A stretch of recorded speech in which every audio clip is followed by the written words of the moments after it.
Атрымаўшыя пуцёўкі ў лячэбна-працоўнай прафілакторыі самі рабілі ўсё магчымае, каб гэта здарылася ў іх жыцці.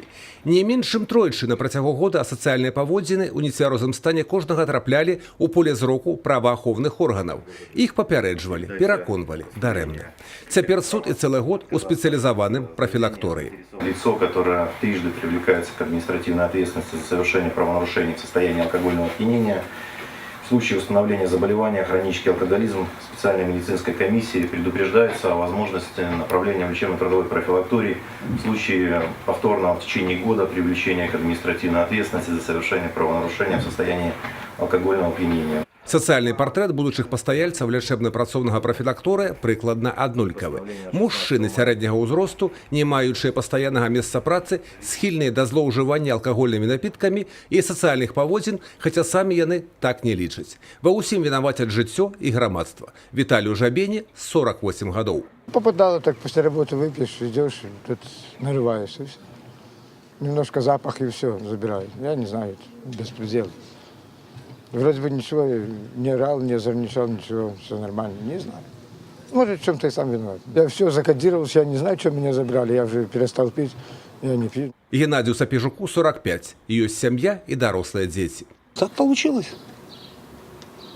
Так жизнь сложилась. Я кто виноват в этом? Кого мне винить? Мне же никто не заливает ее саму, насильно. Ну как вы думаете, ЛТП помогает людям чем-то или так? Да ничем не помогает. С кожным годом колькасць тых, хто атрымлівае пуцёўку ў лячэбна-працоўнай прафілакторыі, расце. По материалам РОВД в прошлом году в лечебно-трудовой профилактории было осуждено 64 лица, страдающих зависимостью от алкоголя. В текущем году уже за истекший период подобных граждан 39.